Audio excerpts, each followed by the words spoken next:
Physical examination of arteriovenous fistula.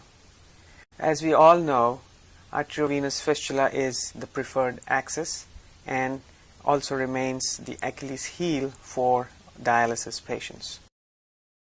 A good vascular axis is vitally important for adequate dialysis therapy.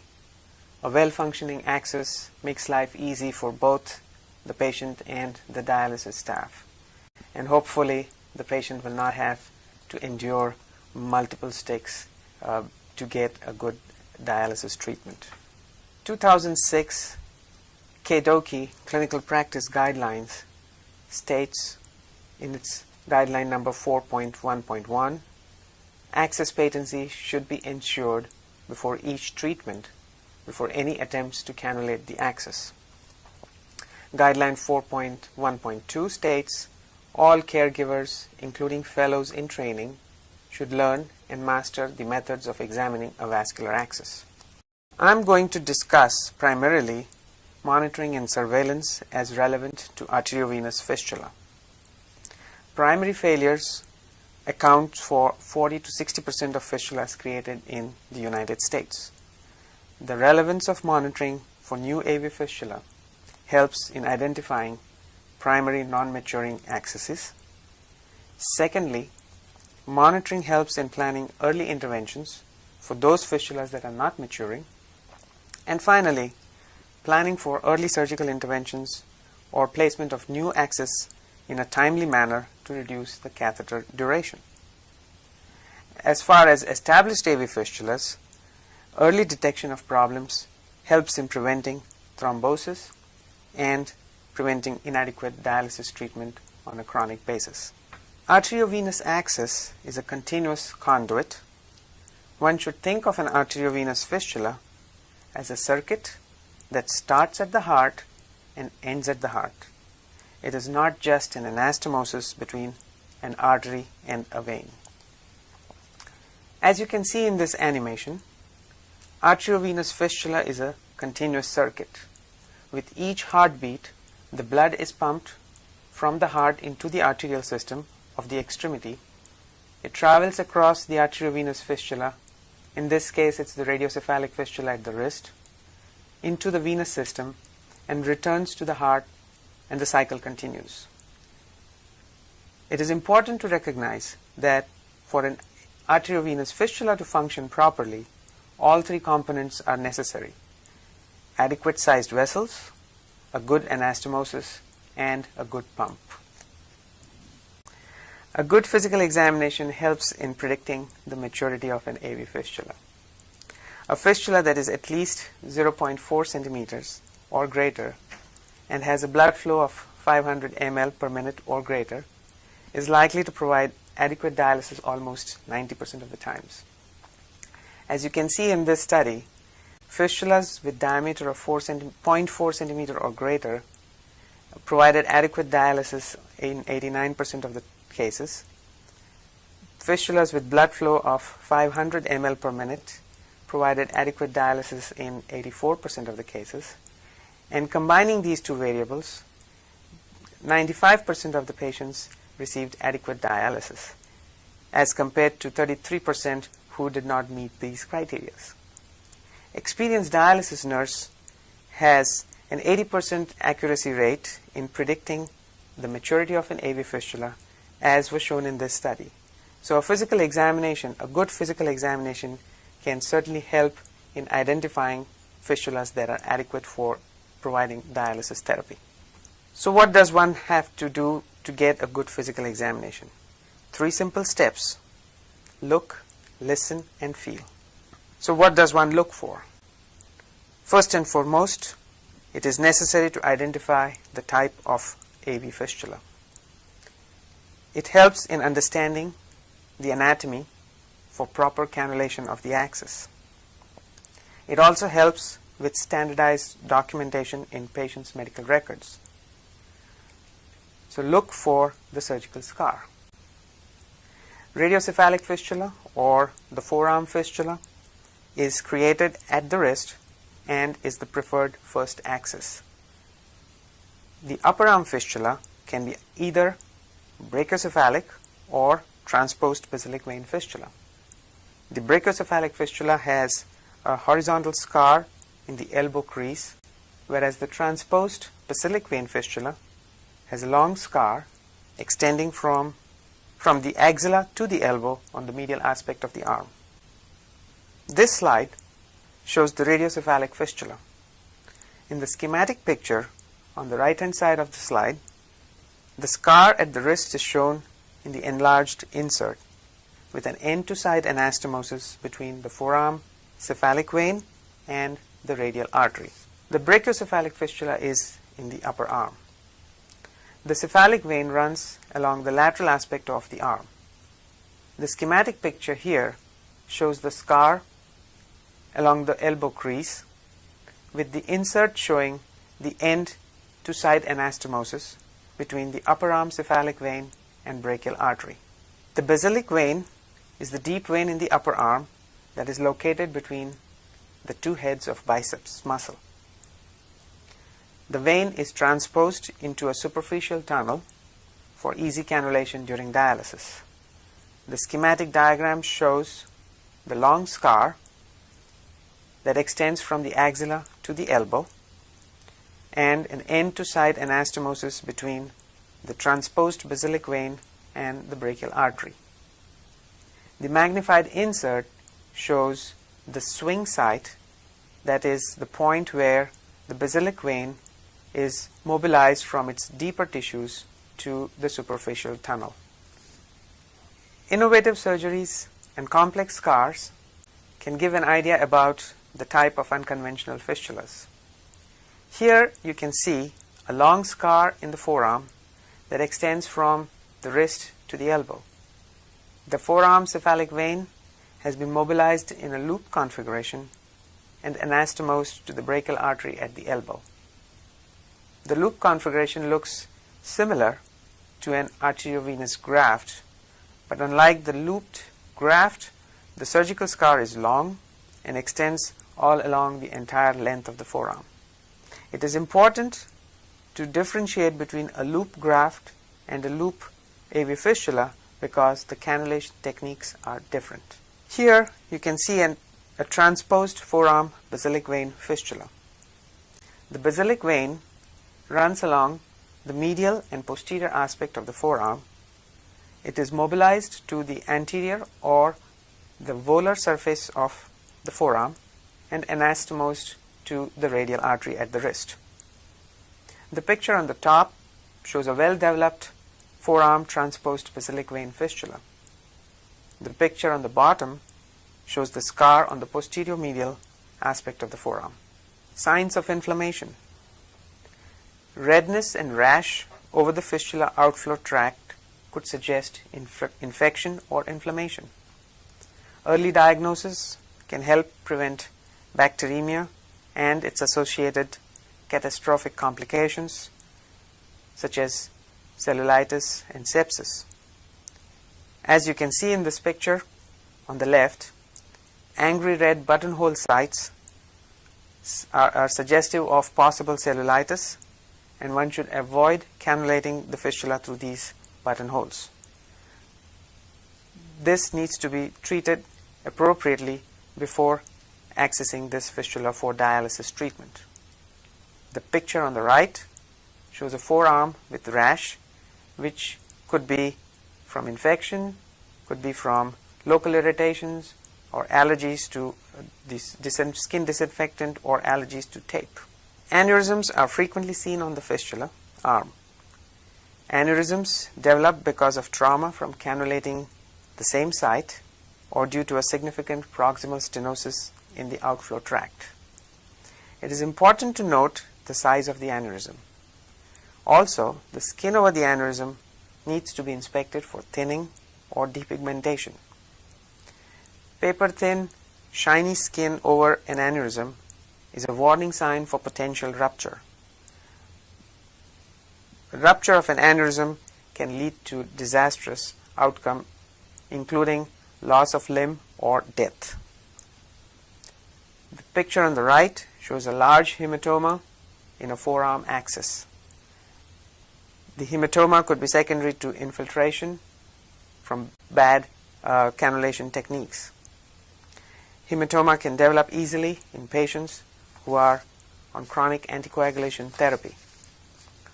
Poor cannulation technique can often lead to large hematomas, large infiltrations, and sometimes even loss of the dialysis axis.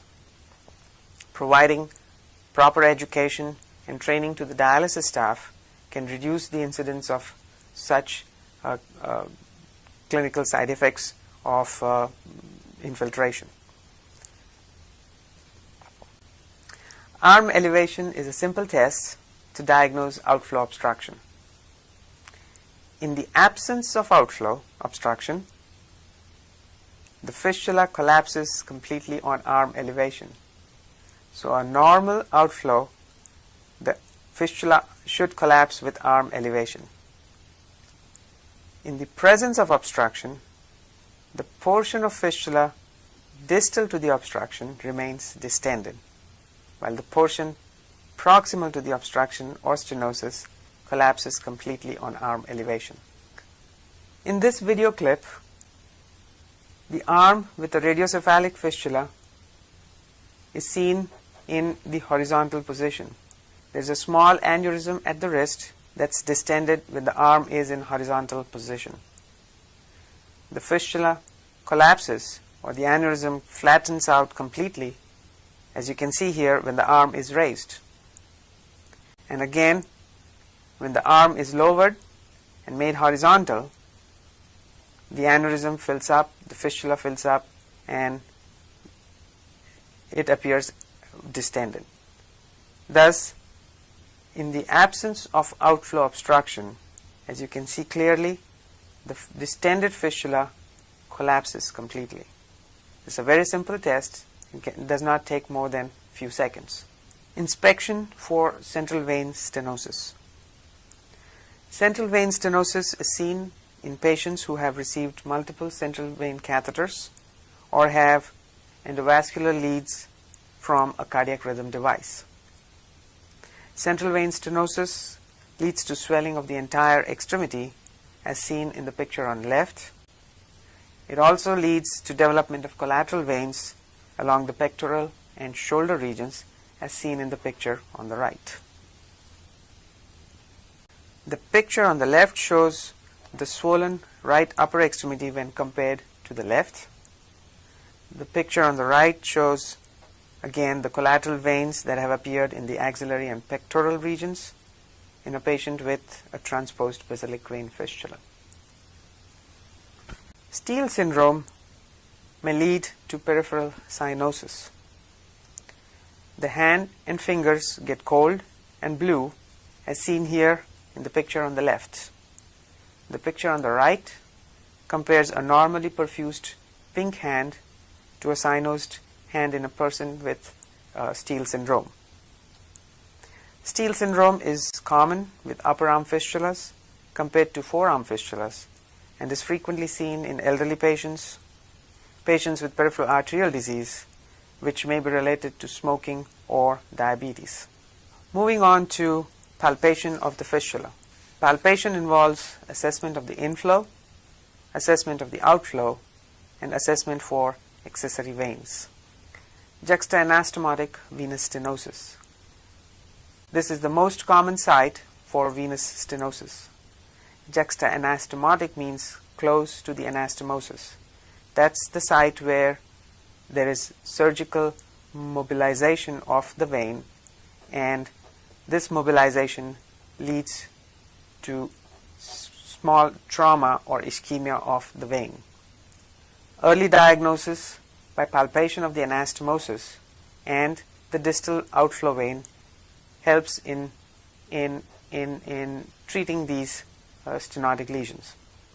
Normally, a very prominent thrill is present at the anastomosis, and fistula is soft and easily compressible. With juxta-anastomotic stenosis, a water hammer pulse is felt at the anastomosis. A water hammer pulse is a very forceful pulse that is felt at the anastomosis. The pulse goes away rather abruptly as the site of stenosis is encountered. Above this level, the pulse is very weak and the vein is poorly developed. Assessing strength of arterial flow or arterial inflow. A normal fistula is not pulsatile. It is very soft and compressible. With occlusion of the outflow, it becomes very pulsatile. The strength of the pulse is directly proportional to the arterial inflow pressure. And this assessment of inflow is what we call augmentation of the fistula or augmentation of arterial inflow. The augmentation test. The augmentation test is performed to assess the adequacy of inflow pressures. The animation clip shows the radiocephalic fistula. The first part of the animation shows a normal augmentation test. The outflow vein is manually occluded few centimeters proximal to the anastomosis. The segment between the arterial anastomosis and the occlusion becomes hyperpulsatile because of the arterial pressures transmitted across the patent anastomosis. The second part of the animation shows the stenosis in the inflow segment. The arterial pressure is not adequately transmitted and the segment between the occlusion and the anastomosis remains weakly pulsatile. Again, the panel on the left shows hyperpulsatile segment with manual occlusion of the outflow, suggestive of a widely patent inflow segment. The panel on the right shows weak or poor augmentation of the inflow with manual occlusion, suggesting of inflow stenosis. Venous stenosis in the outflow tract. Outflow venous stenosis leads to forcibly pulsatile and firm segment distal to the stenosis. The distal segment enlarges rapidly, often taking an aneurysmal or near aneurysmal proportions. There is absence of thrill distal to the outflow stenosis. All this will be seen over the next two slides to make these points clear. Absence of thrill with outflow obstruction or stenosis. A normal fistula is soft and compressible and has continuous soft thrill. With outflow stenosis, the fistula becomes pulsatile, firm, and loses the thrill.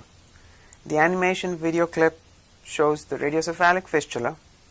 The first part of the animation shows the continuous thrill that can be appreciated all along the outflow tract. The second part of the animation shows absence of thrill distal to the stenosis. This distal segment becomes firm, does not collapse with arm elevation, and as you can see, there is no thrill. Again, the panel on the left shows normal continuous thrill along the entire outflow tract. The panel on the right shows absence of thrill in the segment distal to the stenosis. The pulse proximal to the stenosis becomes weak. Hyperpulsatile fistula with outflow stenosis. A normal fistula is soft and compressible and has a soft continuous thrill. With outflow stenosis, the fistula becomes hyperpulsatile and firm. As you can see in this animation clip, the radiocephalic fistula with inflow through the radial artery, outflow through the cephalic vein. The first part of the animation shows the continuous soft pulse all along the outflow cephalic vein. The second part of the animation will show stenosis in the outflow tract, and distal to the stenosis, the segment of the fistula becomes hyperpulsatile. This distal segment is firm, and as you can see, has a very strong pulse because of the transmitted arterial pressure through the anastomosis. Again, the panel on the left shows normal soft pulsations transmitted all along the outflow tract. The panel on the right shows stenosis, and distal to the stenosis, the segment is hyperpulsatile. Accessory veins sometimes prevent maturation of a fistula. The accessory veins, especially in the Juxta-Anastomotic segment, that is the segment closer to the anastomosis in the outflow tract, can lead to loss of pressure head into the main channel that is used for cannulation. Normally on examination, the thrill that is palpable over the arterial anastomosis disappears completely when the downstream or the outflow of the fistula is manually occluded.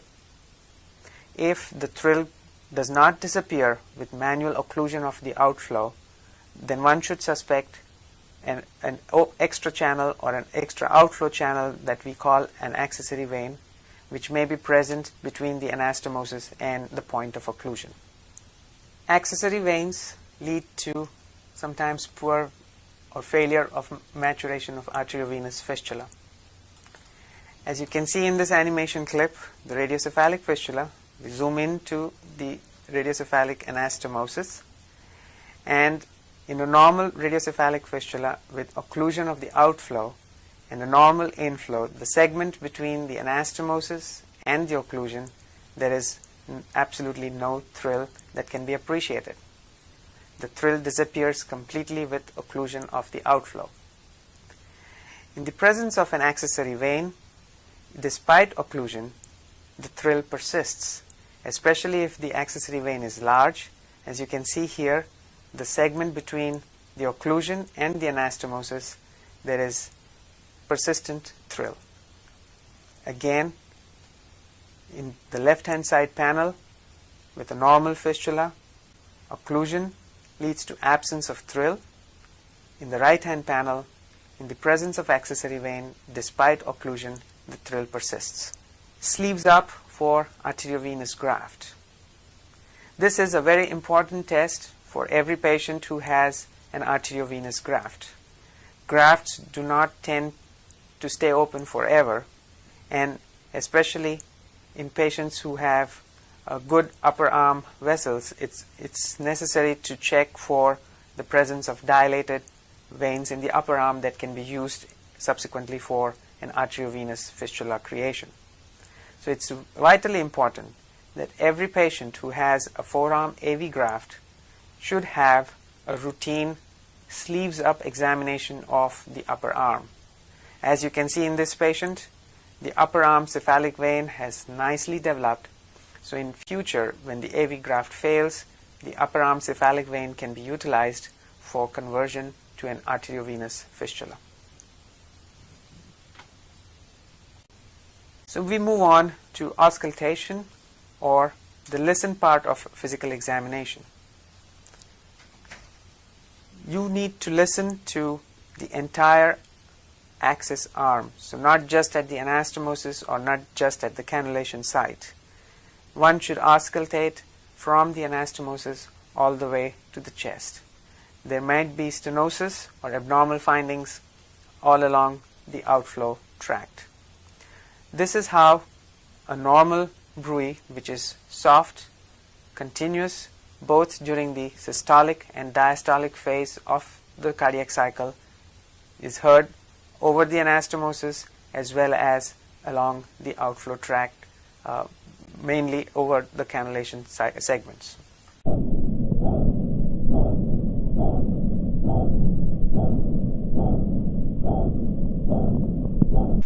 In the presence of stenosis, the sound becomes high-pitched, as you can hear here.